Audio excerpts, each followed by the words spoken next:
So, who doesn't like saving money in the garden? So, as I said before, one of my goals is to harvest as many herbs as I can for seasonings like ranch, Italian seasoning, um, making powders for Italian dressing and Caesars, all that kind of stuff. So, to save money in the garden and basically maximize the amount of plants that you can get from one buy, you can divide most herbs. So this is going to be a first year division. Things like parsley are a biennial, so you will only get to divide it for one season from your plants, and then in the spring, in the coming spring, it's going to go to seed and you can collect the seed.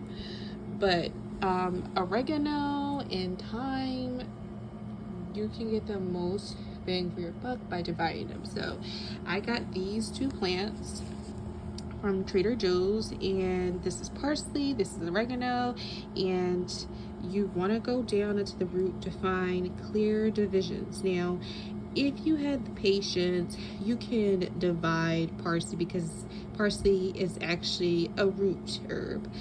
So, like, carrots is related to carrot and celery and, that sort. So you could, if you had the patience, you could go through, find the biggest ones and separate out them, and that's one plant. But what I like to do is plant my parsley into clumps.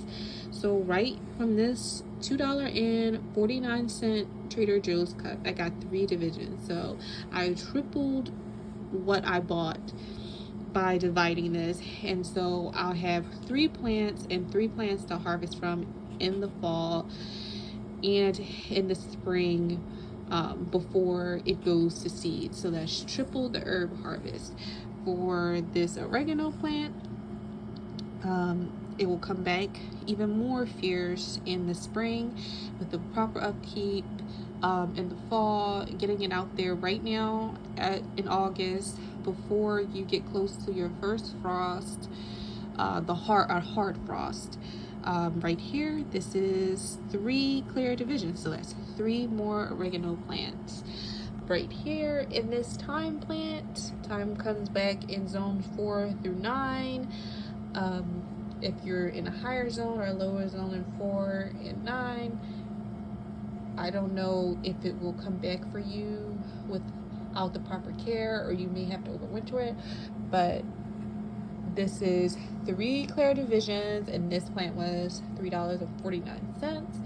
So again, I tripled what I bought, and so there will be 3 new plants. And again, thyme comes back even more vigorous after it's been in the ground each season and taken care of.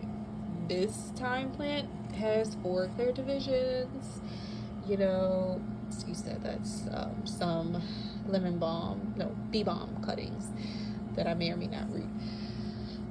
And this thyme plant has 3 divisions also, and that's from Trader Joe's, also $2.49. So our goal with gardens is, not to be buying all the most popular and the most expensive seeds, is to save money. I put myself on a strict budget this year for spring, and I want to keep myself on a budget as the gardening seasons go on. So I'm focusing on, finding plants that I can divide, focusing on having perennials. Like, here is Rudbeckia. This is Rudbeckia hirta. So this is like your traditional wildflower Rudbeckia with the long stems. So there's at least 4 divisions in here that I can count. So I will divide it up to 4 times. And yeah, always when you go to your big box stores, do not look for the small individual plants. Always look for the big plants. I know it's going to feel like you're dishing out more money, but you can always divide your biggest plants in the first season and so you get more more for your money.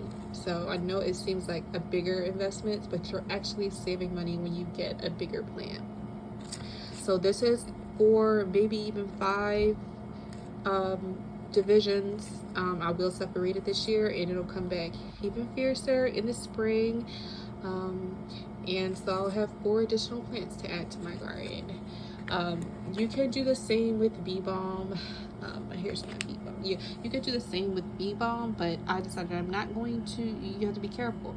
I'm not going to divide my bee balm in the first year because I want to get it acclimated. But bee balm is one of those plants where it's so easy to take cuttings. It's related to mint, so it's so easy to take cuttings and multiply your plants. That's what you see that I have here. I did a little trim because some of the leaves weren't looking too good, so I took off the best ones. And here are several bee balm cuttings, and bee balm is very easy to root. So I just, wanted to make this video to show you that you can save money in the garden. And, it's my opinion that right now we really should be prioritizing maximizing how much we can grow and saving our money in the garden, saving seeds and everything like that. Really enjoying your garden on a budget. Another example is echinacea. Echinacea is best to divide. This is purple coneflower. It's best to divide this in the spring. Now you could take cuttings if you want. Echinacea is also one of those plants that divides easily. You could take cuttings if you want, but this plant there's no clear divisions.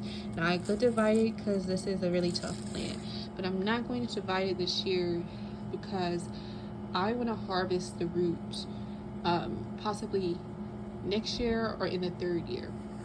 So I'm not going to divide it this year. I'm just going to plant it out as is so it can focus on getting acclimated, growing a strong root so I can harvest the root for tea. The root gets spread out. I can harvest the root for tea. I can also use the leaves for tea.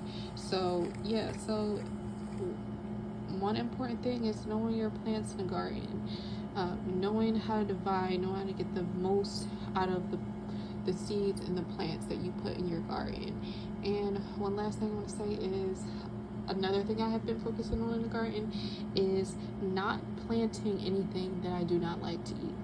Every single thing in the garden from here on out, and especially the season, I'm not keeping anything in the garden that I don't like to eat, that I don't like the look of, because you're just wasting space. You're wasting space and you're wasting food and flowers. So everything that I have in the garden, everything that I bought has purpose for something that I eat on a regular basis. So that's my tip on how to get the most out of your garden.